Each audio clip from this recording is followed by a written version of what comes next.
prendre ma souris pour vous montrer ce qui se passe sur ce jour-là et comment on va passer de la fertilité possible chez les femmes à la fertilité certaine. À la sortie des règles, vous pouvez commencer à analyser certains signaux fertiles. 2. La paire fertile et le col. Voilà, la moto est passée à ce moment-là. Paire fertile et... Donc, paire fertile et col. Vous pouvez les voir à la sortie des règles. Donc là, quand vous analysez, vous allez voir que peut-être le col est encore en position infertile. On va voir à quoi il ressemble. C'est quand il est plutôt bas au fond du vagin, quand il est plutôt sec et plutôt fermé. Et vous avez la paire fertile aussi. Donc là, vous allez l'analyser. Elle ne va pas forcément être déjà fertile. Elle va être pâteuse, blanche, pas étirable, collante. Donc vous êtes qu'en fertilité possible.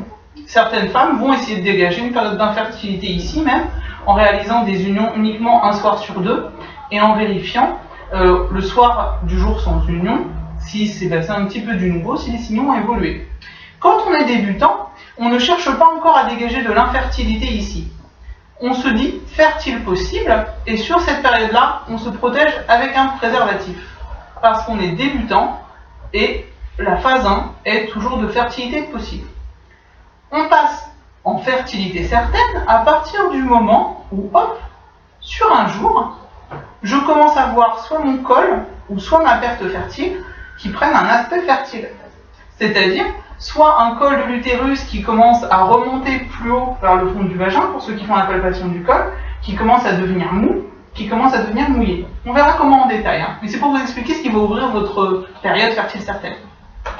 L'autre signe qui ouvre votre période fertile certaine, et ça tout le monde peut le vérifier, je vous encourage tous à le faire, c'est la glaire fertile.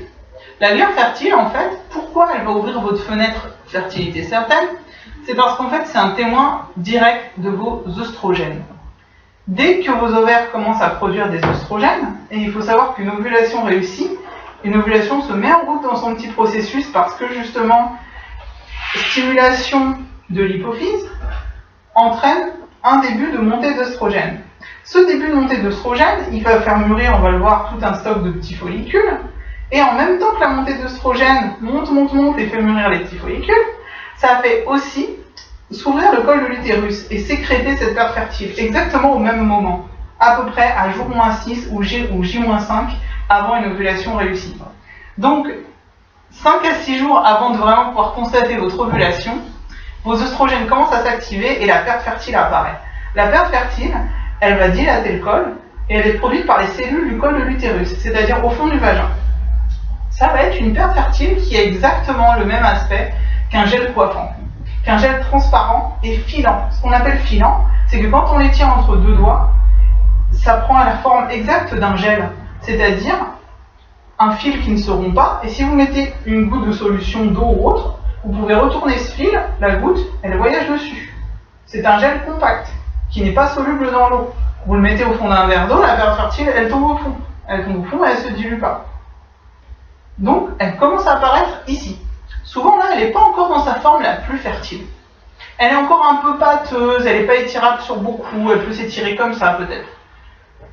Plus vos œstrogènes vont monter, et ils montent crescendo, plus vous vous approchez de votre ovulation, et plus la paire fertile devient votre témoin que l'ovulation approche, parce qu'elle va être de plus en plus transparente, et elle va pouvoir provoquer un fil de plus en plus long, de plus en plus transparent, et de plus en plus filant, ce qu'on appelle, jusqu'à 10, 15 ou 20 cm chez certaines femmes. Donc quand je dis filant, c'est vraiment une perte qu'on ne peut pas manquer, et c'est une perte souvent qu'on va vous apprendre à lire chez la sage-femme, pour les personnes qui ont des problèmes pour concevoir un enfant.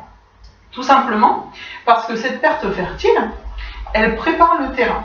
Elle prépare le terrain pour qu'une conception puisse se réaliser, pour que des spermatozoïdes puissent rester en vie le plus longtemps possible dans les voies génitales féminines après y avoir été déposés, et qu'ils puissent remonter jusqu'aux trompes où se réalise une fécondation lorsqu'elle peut se réaliser.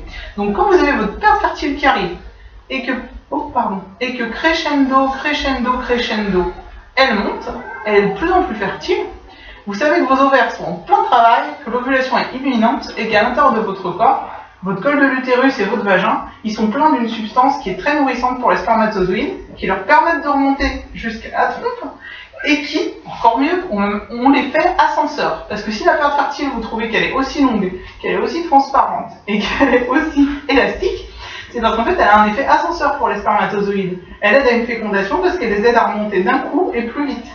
Et elle peut les garder en vie, selon les études, entre 5 et 7 jours.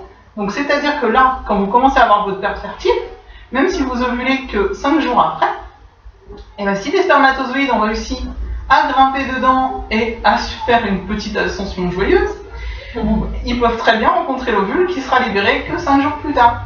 Parce qu'en fait, la période fertile, elle les aura gardés bien au chaud, dans une substance qui est composée de choses nourrissantes. La période fertile n'est pas quelque chose de sale, il ne faut pas confondre avec des pertes vaginales, peut-être par rapport à une infection ou autre. C'est un gel qui est principalement constitué d'eau, d'acides aminés, de choses nutritives, de vitamines. C'est censé être un boostant pour les spermatozoïdes, pour qu'ils gardent leur tête et leur queue bien attachées ensemble, qu'ils ne mordent pas et qu'ils remontent. C'est important de bien considérer. Hein. Quand vous voyez la période fertile, je suis fertile. Et si vraiment vous voulez ouvrir votre parenthèse fertile en sachant quand est-ce qu'elle commence son vrai tout premier jour, c'est pas la perte fertile à la vulve qu'il faut analyser. C'est carrément la perte fertile au col. Tout simplement, c'est pas avec un spéculum, mais avec un matériel qu'on n'a pas chez soi. Hein. C'est juste en mettant en fait un doigt dans le vagin et en touchant le col de façon circulaire et en récoltant ce qui va y être. Comme ça, vous pouvez vraiment voir le premier jour où vous commencez à avoir une perte fertile.